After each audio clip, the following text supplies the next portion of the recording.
So today's video is going to be a little bit different. In the past, I've talked about my experiences in college, in my undergrad, not knowing that I'm aromantic or asexual. You might remember that a while ago I did a vlog where I went to Kenosha, Wisconsin to attend a Pride event. While I was there, I found out that as of just a few years ago, Whitewater now has its own Pride event.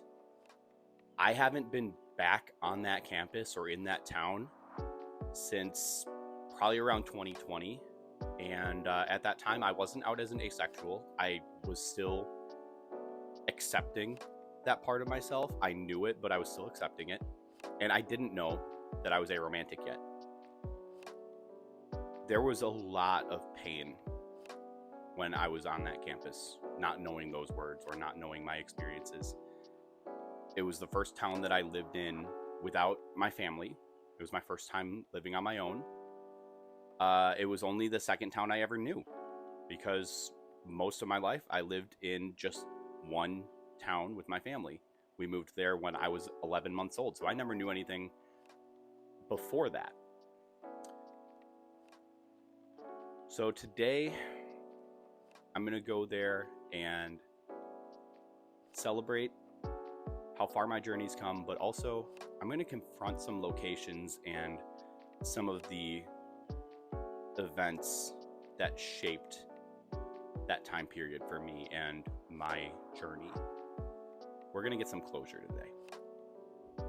So basically my plan is I'm going to go to Pride first, do some celebrating, and take that energy, go do some confronting. I'll be honest, I'm a little nervous about seeing some of those places though. I'm a little nervous about seeing that bar again with that mindset and knowing how far I've come, but also how hard that hurt me. So there's some anxiety going on, I'll be honest with you all, but I think this will be really good for me to finally do something about this, and knowing what I know about myself now, confronting all that. So yeah, we'll see how this goes. One really nice thing though about Whitewater, as an ace person, the colors are purple and white, and most of their other stuff was like their t-shirts would be either gray, purple, or black. So there's all the ace colors, literally all in all of their merchandise, all of their apparel. So I was wearing the ace flag all the time for 4.5 years, which is pretty awesome. So that'll be fun to get to go back to that campus and also remember some of the good things that happened there, some of the friendships that I made there, because I do still have some friends from college, and some have been really great supporters. But I get to wear my UW Whitewater Warhawks t-shirt today and wear it with some Ace Pride. Well, I've just arrived in Whitewater. I'm walking over to the event right now. This is the first time in a number of years that I've walked these streets, and already I can feel some sense of the trepidation that I felt back in those days. Just seeing some of the places, like there's an establishment right here that my friends and I would go to every single weekend, and Tuesday nights and Thursday nights, and we were there a lot. So already there's things that are reminding me of it. But as I'm walking up, I can already hear the music playing, and I'm very excited to check this out. So the Pride event is right behind me. I just did a lap through it and some really cool stuff, but it's the location that's interesting for me. Because I said I was going to do some confronting stuff today, and even the location that they chose for this event, which is a beautiful spot and it's a beautiful day out, but right across the street, I'm going to turn right behind me. On either side of that street are two establishments that I was there every weekend. Started out with friends every night, and I'd as every night went on, I would start to feel more and more lonely, and I'd try to fill that loneliness, and I'd end up walking home alone in not the best state of mind, mentally or physically. And that went on basically from when I turned 21 until I graduated here when I was 23. And now with that behind me, and I'm looking forward towards this Pride event, I feel this sense of victory. Like I made it through that, and I'm here, and I'm me, and I know who I am now. And I know why those nights hurt, but they're not going to hurt me anymore. All those nights, it was like I was looking for something. I was trying to find myself. Who knew that years later I would find myself, and I'd find myself across the street, and that I look like this. Those nights won't defeat me anymore. They can't hold me anymore. I know who I am, and I love who I am. And I think everybody deserves that. So Whitewater Pride ended up being a pretty fun experience. Checked out some vendors, and it was cool to see like sororities and other organizations from the university that I remember knowing existed back when I was a student, now having booths at this Pride. So that was a really cool experience. I wanted to show one cool thing that I got. They had t-shirts that you could actually design yourself. They had their design on it, and then you would grab the fabric markers and create your own. So I didn't turn out perfect, but I made the asexual and aromantic flags. There were only 8 stripes, so I had to create a 9th. That's why the bottom gray and white stripes are smaller than the others, the ones in the aromantic flag. But it was pretty cool, and I appreciate that they did that, because I think that that's a cool way to express yourself and to put your own flag on there. I've never seen that at a Pride before, so I thought that was really neat. I'm gonna start walking around campus and take this positivity that I've got with me right now and face some things head on. So come with me. Let's do this. It's kind of hard to like put into words walking these streets all these years later in a completely different knowing mindset. It's the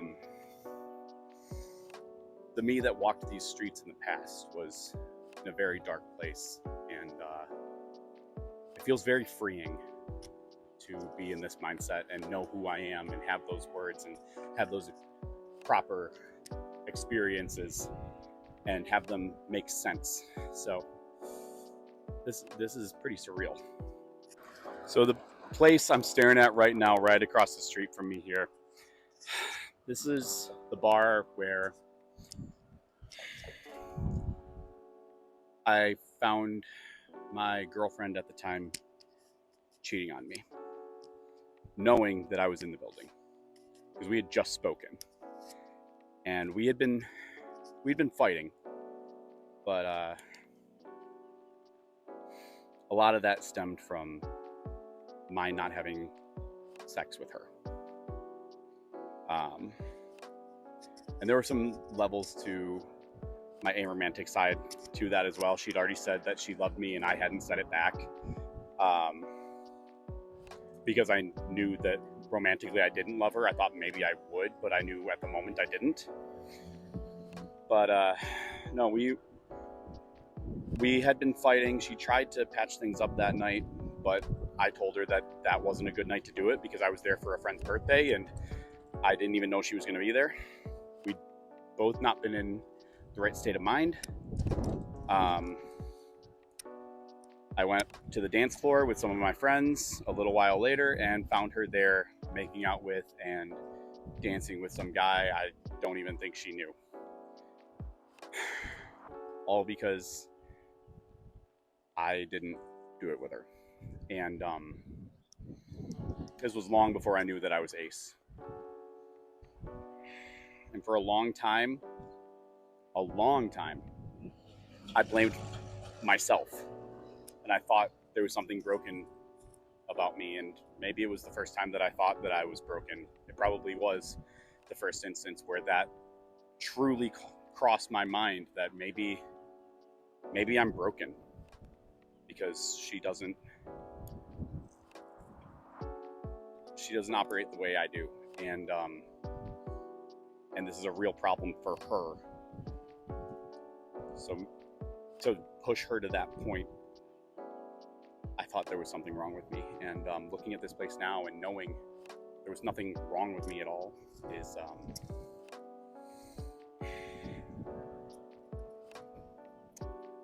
this was the place that hurt me the most. This was where I got hurt the most, and I'm not going to let it have any more power over me. What happened happened. I didn't know myself then, and it's not my fault. It's who I am. That was who she was, and it's that simple. And we move on. However, there are thankfully some things that never change and hopefully never will, including Rosa's Pizza, which is where I'm about to head in and have some food. So as I was driving home, I debated if I was actually going to end up putting this all together and putting it out, because I ran into a few issues that I didn't expect.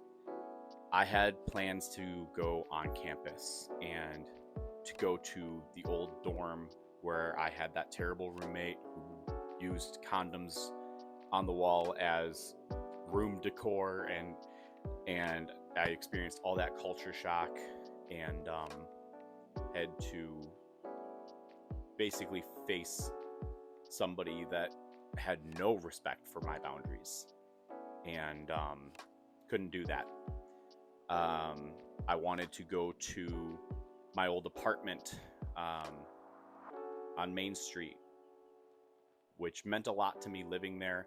Had a lot of experiences there that really also shaped my understanding of my asexuality, and I couldn't go there because that, as it turns out, is now a fraternity that I didn't know because it wasn't one when I lived there.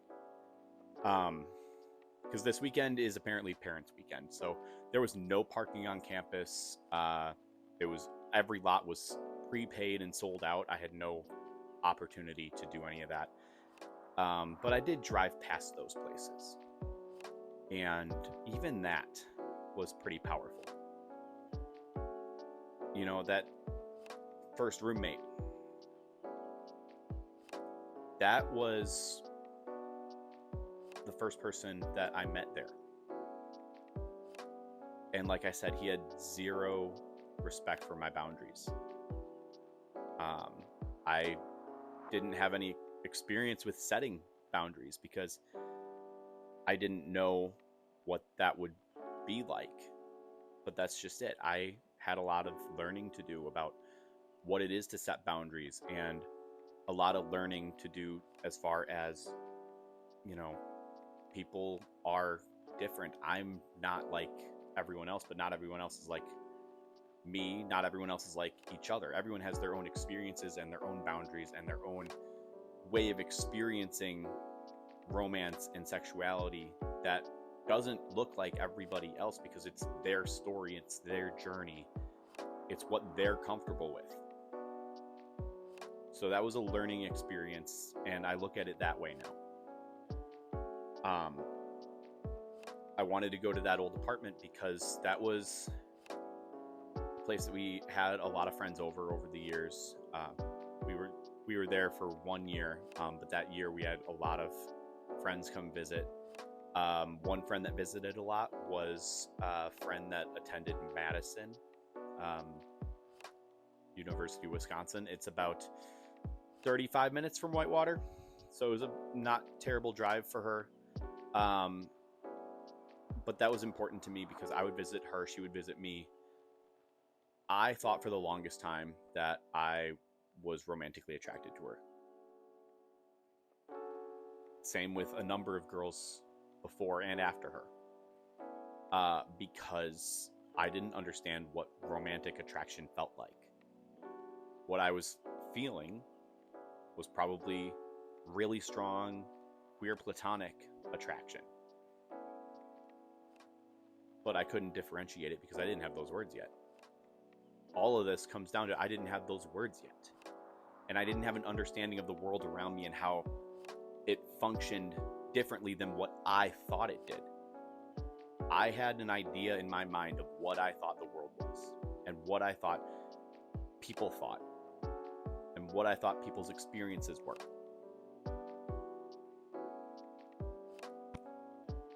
When I was driving through, there weren't a lot of places that I went to parties at or any of that, especially like I mentioned, when I hit 21, yeah, I went out. But before that, there weren't a lot of parties I was aware of. I was never in that circle. I was also never in that circle in high school. I never knew about where the parties were going to be and who was going. And I knew they happened, but I didn't really know what happened. And I think that that's part of how I didn't understand that for other people, sexual attraction was not just a normal thing, a normal occurrence, but something that they had needs that I didn't understand. Even in high school, I vividly remember having this idea of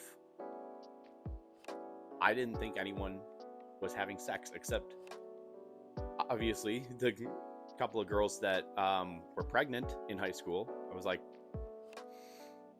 okay, not in a shameful way, but okay, so a couple people had sex, I guess.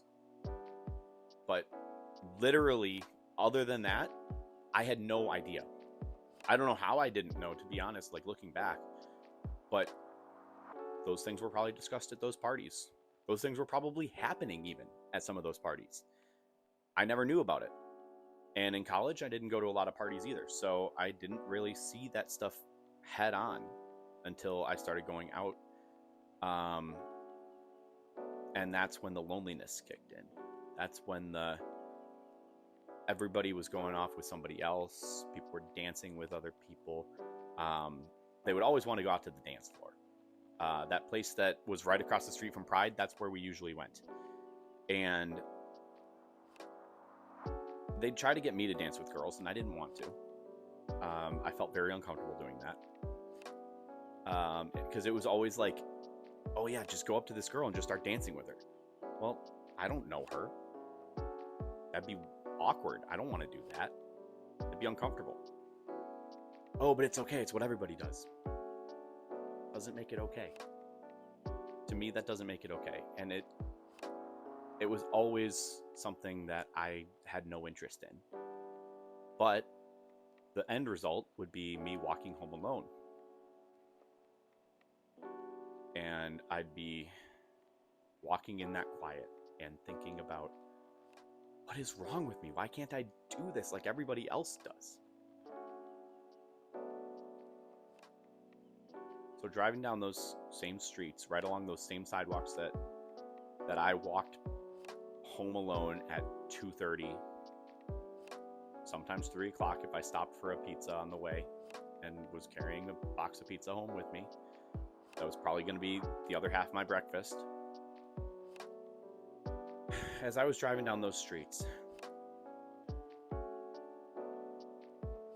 thinking about all that I've done since then, who I am since then, what I know since then, what I've accomplished since then.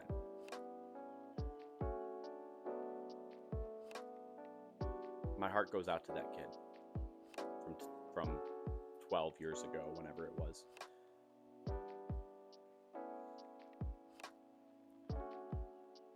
Because it wasn't his fault. He didn't know. But now he knows. And now those days are behind me. And I made it out, and I made it to here. And that apartment that is now a fraternity, I have memories of my roommates being shocked to learn that I didn't relieve myself, because I didn't feel a need to. I didn't do it. I didn't watch the stuff online either. And they got really like concerned about that. like in a that's not normal kind of way. Like, they insisted on showing me websites that they use and trying to encourage me to do that. And I thought, they are really concerned. Maybe, I mean, is this something wrong with me? Am I supposed to do that? I didn't get it. And they thought they were looking out for me. That's the crazy thing to me, is that in their heads, that was them looking out for me. That's another memory that I needed to confront today. And other things like it. Things where people made me feel like I was weird. People made me feel like I was different in a almost non-human kind of way.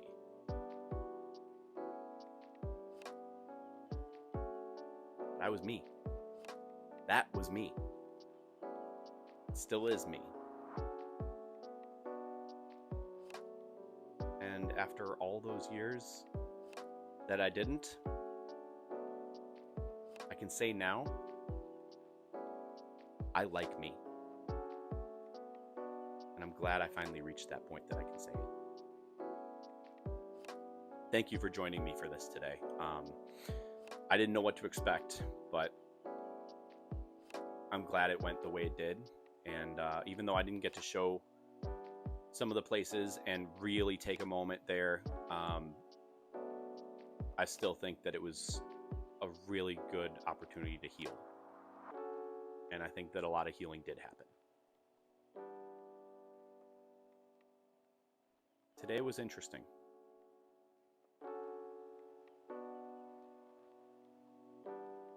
But I did it. And it feels nice to close that chapter, finally. So today in the comments, I want to take this as an opportunity to ask, how are you doing? Are you doing okay? Are you healing? I hope you are. Because you deserve to be happy. You deserve to know that you are amazing and beautiful and strong just as you are. And I want you to know that I'm proud of you. If you enjoyed this video, please give it a like, share, comment, subscribe for more Aro and Ace content, and I will see you in the next video.